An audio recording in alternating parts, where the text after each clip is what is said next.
சிவா வா நில்லு சிவா. வாங்க. சிவா இல்ல நடிச்சுக்கா. அப்படியா? வா சிவா, நல்லா இருக்கீங்களா? நல்லா இருக்கு.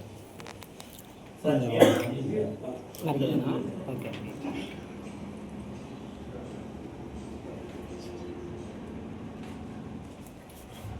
அந்த விஷயம் பார்த்து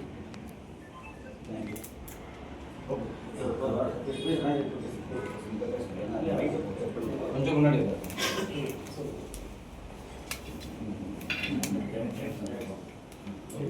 மைக்கு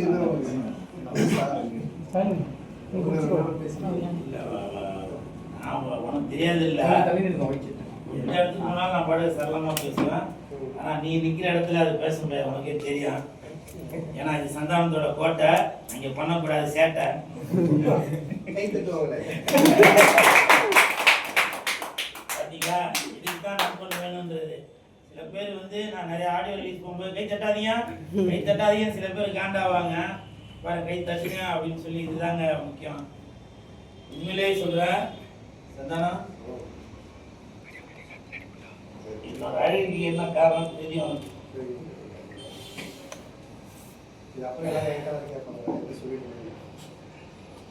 அது உன் மனசுக்கு தெரியும். நான் நல்லா இருக்கணும்னு நினைக்கிறாளே, என்னை பற்றி எவ்வளவோ குற்றம் குறைகள் இருந்தாலும் டேய் அவன் கூல்டா நம்மாடா அப்படின்னு சொல்லி இன்ன வரைக்கும் சரி. அது இன்னைக்கு நான் இவ்வளோ தூரம் நிற்கிறேன்னா அதுக்கு சந்தானம் தான் காரணம். இன்னைக்கு நிறைய பேர் சொன்னாங்க,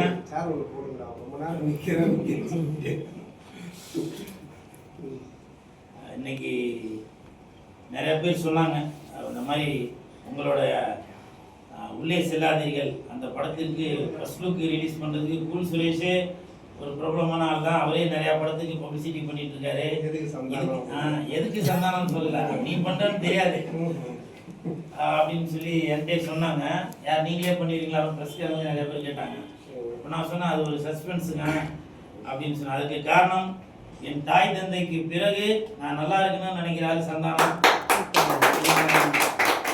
நான் சும்மா கேமராக்காக சொல்ல, இது நிறையா பேருக்கு தெரியும்.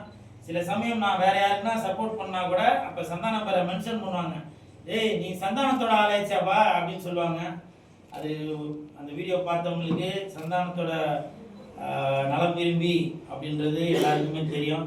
ஸோ சந்தானத்தோட பொற்கரங்களால் இந்த உள்ளே செல்லாதீர்கள் நான் கதாநாயகனாக நடித்துள்ள படத்தை ரிலீஸ் பண்ணுறதுல, ஃபர்ஸ்ட் லுக் ரிலீஸ் பண்ணுறதுல நான் ரொம்ப சந்தோஷப்படுறேன். அதற்கு காரணம் சந்தானம் என்றாலே பேய் படத்திற்கு பெயர் பெற்றவர். பேய் வந்து கஷ்டத்தில் இருந்துச்சுன்னா பேய்க்கே பென்ஷன் வாங்கி கொடுப்பவர். அப்படிப்பட்ட சந்தானத்தோட பொற்கரங்களால் ரொம்ப சந்தோஷமா இருக்கு. கூல் சுரேஷ் கதாநாயகனாக நடித்து வெளிவரும் படம் இது. கதாநாயகனாக எத்தனாவது படம் இது? மூணாவது படம். உள்ளே செல்லாதுங்க அப்படின்னு டைட்டில் வச்சிருக்காங்க. ஆனால் அதுக்காக அந்த டைட்டிலை பார்த்துட்டு யாரும் அதை ஃபீல் பண்ணாதீங்க. உள்ளே போனால் பயங்கரமாக இருக்கும் அப்படின்றது அந்த ஹாரர் ஃபீல்.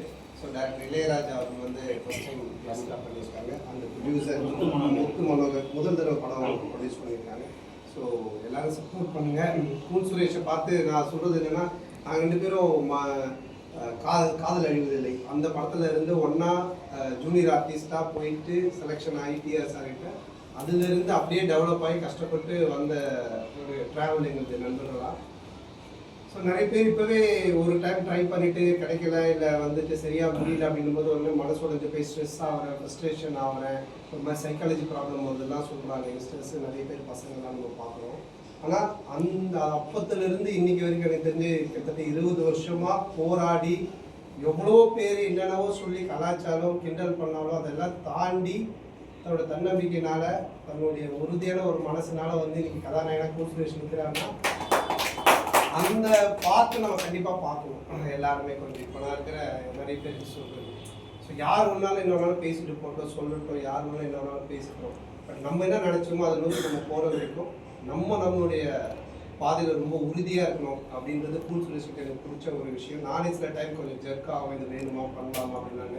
பட் கூல் பார்க்கும்போது ரொம்ப பாசிட்டிவிட்டியாக இருக்கும். இல்லை கண்டிப்பாக பண்ணலாம் செய்யலாம் அப்படின்ட்டு. ஸோ கூல் ஒரு படம், இந்த படம் நல்ல முறையில் ரிலீஸ் ஆகி வெற்றி அடையணும்னு கடவுள்கிட்ட வேண்டிக்கிறேன். ஸோ மக்களாகி நீங்களும் சப்போர்ட் பண்ணுங்கள். நம்ம சார் இவருக்கு என்ன அட்வைஸ் கொடுப்பீங்க? என்ன அட்வைஸ் கொடுங்க? இது அட்வைஸ்னு எதனா சொன்னால் அதுக்கு எதனா ஒன்று பேசுவான் அவன். அட்வைஸில் வேணாம், அவனுக்கு அட்வைஸ் கொடுத்தாலும் அவன் கேட்க மாட்டான். அவனுக்கு என்ன தோணுதோ அதான் செய்வான். ஆனால் அதுதான் அவனை ஜெயிக்க வச்சிருக்கு. ஸோ அதனால் அவன் போக்கிலே அவன் போட்டோம், அதுதான் நல்லது. அவருடைய படங்கள் வேற வேற படங்களுக்கு நிறைய ப்ரொமோட் பண்ணுவார் போயிட்டு அந்த ஃபர்ஸ்ட். அது பார்க்கும்போது உங்களுக்கு என்ன தோணும்? நீங்கள் என்ன இல்லை அதுதான் நான் சொல்கிறேன். இப்போ நான் சில விஷயங்கள் அவனை இது பண்ணாதுன்னு கூட நான் சொல்லியிருக்கேன். ஆனால் அதெல்லாம் அவன் கேட்க மாட்டான். அவனுக்கு என்ன தோணுதோ அதை செய்வான். ஆனால் அவன் எதை நோக்கி போகிறானோ அதை கண்டிப்பாக போய் அடைஞ்சிருவான். ஸோ அதனால் அது கரெக்டாக இருக்குது. அவன் போகிற பாதை, அவனை நோக்கி அவன் போகிற விஷயம் கரெக்டாக இருக்குது. ஆனால் நம்ம அதை டிஸ்டர்ப் பண்ணாமல் விட்டுட்டாலே போதும் தான் நினைப்பேன். சரி, இப்போ நீங்கள் கடுமையாக இருக்குது, நிறைய பேர் வந்து மன உளைச்சல் கூட ஆகுறாங்க அப்படின்னு சொன்னீங்க. அந்த அளவுக்கு இதுவும் சினிமா இண்டஸ்ட்ரி அந்த பிரச்சனை இருக்கு நிறைய பேர். நானே என்னுடைய என்கிட்ட நிறைய பேர் டிஸ்கஸ் பண்ணியிருக்காங்க. அந்த மாதிரி இருக்குது. ஸோ ஒரு விஷயம் கிடைக்கலன்னா அது உடனே நாட் ஓன்லி சினிமா, எல்லாமே லைஃப் ஏதோ ஒன்று கிடைக்கலன்னு டக்குன்னு ஒரு டிப்ரெஷனுக்குள்ளே போயிடுறாங்க. ஆனால் பட் அது இல்லாமல் மன உறுதியோடு தொடர்ந்து அதை நோக்கி நம்ம போயிட்டே இருக்கணும் அப்படின்றது தான். ஸோ அது கூல் சுரேஷ்கிட்ட கற்றுக்கணும் அப்படின்னு சொல்கிறேன். உங்கள் சைடில் வந்திருக்காரு அவரும். ஃபர்ஸ்ட்டு நாயனாண்டிக்கு 3வது படம்னு சொல்கிறாரு. பேய் கதையை எடுத்திருக்காரு. உங்கள் பேய் படம் இல்லை இப்போ பேய் கதை நாங்கள் என்ன குத்தகைக்கு எடுத்து வச்சிருக்கோம் அப்படிலாம் கிடையாது.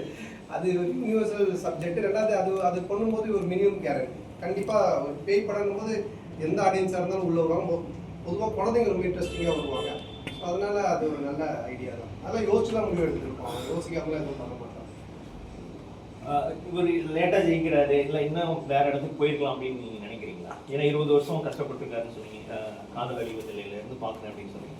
அவர் இன்னும் வேற இடத்துக்கு போயிருக்கலாம். வேற எந்த இடத்துக்கு? இப்போ கிரியில் இல்லை. இப்போ என்னன்னா எந்த இடத்துக்கு போனாலும் கடைசியில் ஹீரோ தானே, அந்த இடம் தானே வரணும். இன்னும் சீக்கிரம் வந்துக்கலாம். இல்லை சீக்கிரம் வரும் லேட்டாக வரும்ன்றதை விட நம்ம நினைக்கும் போது கரெக்டாக வந்து சேர்ந்து அதை ஹிட் அடிக்கணுமான்றது தான் பொறுத்து. முன்னாடியே வரும் பேக்லாக்ன்றதில்ல. ஸோ ஹீரோ வந்து ஜெயிக்கணுன்றது அவர் கனவாக இருந்துட்டு அது வந்து அடைஞ்சிட்டாரு. 3வது படம் பண்ணியிருக்காரு. ஒரு நண்பராக நீங்கள் பல இது சொன்னாலும் நடிகராக அவரை பற்றின உங்களுடைய கருத்து என்ன சார்?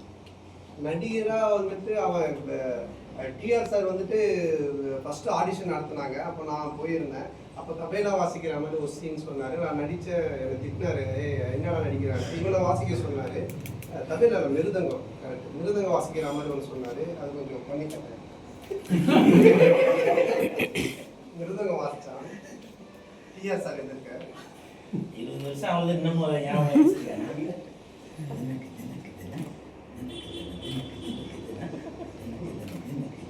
இப்படி வாசிச்சான். ஃபர்ஸ்ட் மிருதங்க இப்படி வாசிக்கவே மாட்டாங்க தபேலா. அவர் இது சூப்பராக சொல்லி இவனை செலக்ட் பண்ணிட்டாங்க.